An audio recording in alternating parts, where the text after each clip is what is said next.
excited for what Coach just said. Really appreciate the relationship our two programs are able to have, and with that family kind of feel, it's interesting as we talk about the Mountain West. The addition of Fresno and really Reno, which is only about 2 hours away from SAC, and down the road San Jose State, is just really positive for us because it allows our families to come to a lot of games.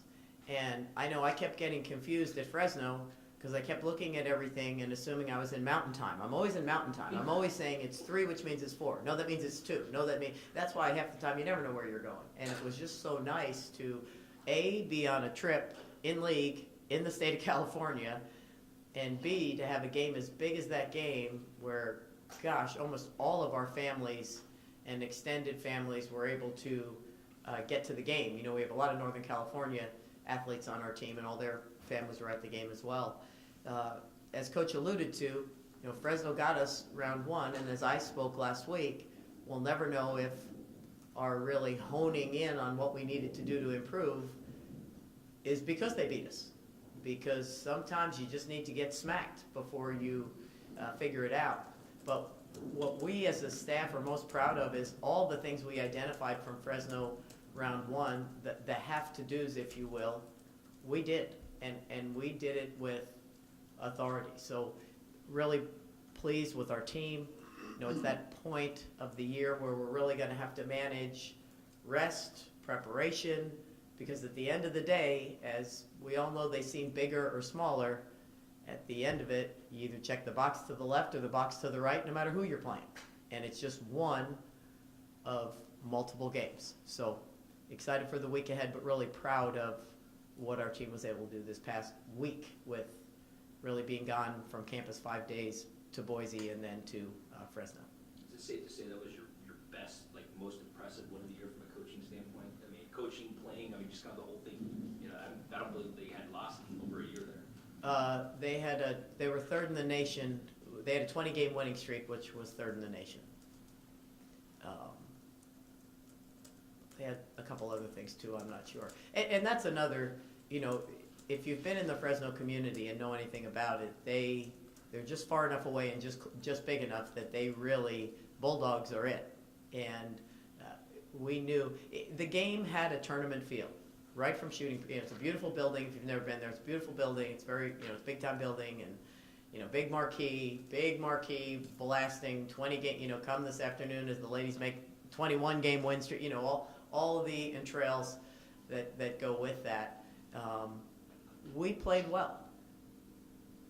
I don't know if it was our best. The best thing about it's our first game of round 2. We've now swept 5 games on the road in our league, but it was more what happened in the adjustments that we were able to do on the floor is probably what we're most excited about. I also said last week, you run a few plays round 1, you do nothing but make plays round 2, and that's why for you all, conference tournaments sometimes are brutal because you wonder if they're going to end 10-9, because there's only so many things we can make up that they can retain that's different that they know. So I think to play at that high a level with the familiarity of the two teams was pretty exciting. Coach, you said you needed to get smacked to, No, I didn't say we needed to get smacked. I hope we don't have to, but I think sometimes inevitably that's an attention getter. So, having said that, you go there and you whip that team. Do you have to retain your team's attention because they might think, oh, well, now we're good? Speaking as long as we're saying smacking, who put that word in here in our little press conference? However, this is what I would say. I believe I heard that gentleman in the first row say it. No, I was you echoing a question that I got, is that with an older team, how many times have you heard coaches say, I've said, man, to learn from a win is everybody feels better about themselves after a win. So to be able to learn from a win, especially with a younger team that gets shook up. We don't have a younger team. We have 4 fifth-year seniors. So I think with an older team, that's why I think someone getting their attention, maybe somewhere within them, they thought, they can't beat us. And I'm saying that we came back from Christmas and we didn't have an attention to detail that we had prior to. I knew I wasn't pleased with how we played in any of the 3 games. So if we played a team maybe that didn't have the talent level of Fresno, had won, but it was sloppy, et cetera, I don't know that we wouldn't have been able to figure out that, hey, we better fix this, and we better fix this right now. So I can almost answer your question approaching it the same way. We've got to trust, I came in here about 10 o'clock this morning. Courtney Clemens was down there with chairs out on the floor and was dribbling around chairs and shots, and she was wet. And so I think that kind of answers your question. They know, just as I spoke on Tuesday, Fresno isn't going to loom as large if we lose to Boise. What we just did at Fresno, it's right or left. So we got to turn our attention to Colorado State, and I believe that we will. Beth, obviously you're playing Colorado State here this weekend, but you've already been Moby once this season. Their men have a 26 game home win streak. What is it about Well, that? good. And this way the men will have an opportunity to mess up their streak that we just did. That's a fun thing to do. What is it about Moby? I mean, you've been going there for years. Is it just a funky little weird? It's a really difficult place, I think, for a few reasons. I'll use my same kind of Fresno theory, Laramie theory. It's just far enough removed from Denver. It's a huge family community. There's a large populace of people that might not want to get in their cars and go all the way to Denver to watch something. So so it starts with, any environment. It's not the bricks and mortar that bother you about places. Mm-hmm. It's the way they promote their teams and support their teams, and you always get that feel there. There's always CSU has been great in my tenure, and they've been not so great in my tenure. Very little fluctuation, and their people are going to come, and they're going to support you. It's a little bit dark. Green's a dark color. They got a lot of green, and they've got, if you've never seen the floor, I remember, as coaches, we live to watch film, and we watch film in edits. We rarely, like head coaches, watch full game film. Everything else is edits, so you watch a half at a time. And I'm like, why do they have this cornucopia thing? Did you ever have that when you're, for Thanksgiving, your mother got out that thing they put on the, what? Because it's a ram horn. But I was only watching a half a quart at a time, and I couldn't figure out what the heck. And I walked in, I'm like, what then? And one of my assistants said, well, because they're the Rams.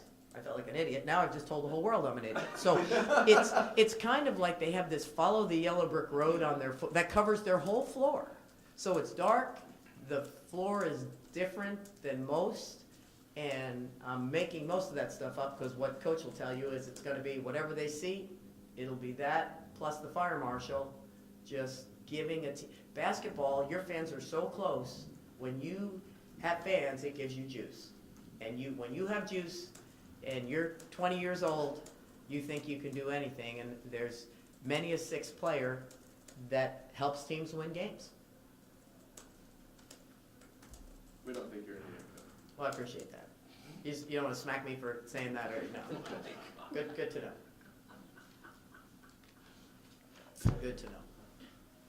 Anything else? Does everybody remember why we're here? Yeah. I don't really remember. What were we talking about? Well, this is what we're talking about. We would love to have a little bit of an environment. So for people that are here and able, we tip off probably the biggest and most important thing about this week in both games. 7 o'clock on Wednesday night. And 1 o'clock on Sunday. Our game is on Sunday, televised this week. 1 o'clock is this week for women's basketball. As you noticed around on the TV is called our Play for K week. This entire period of 10 to 14 days is focused on heightening awareness on women's cancers and breast cancer specifically.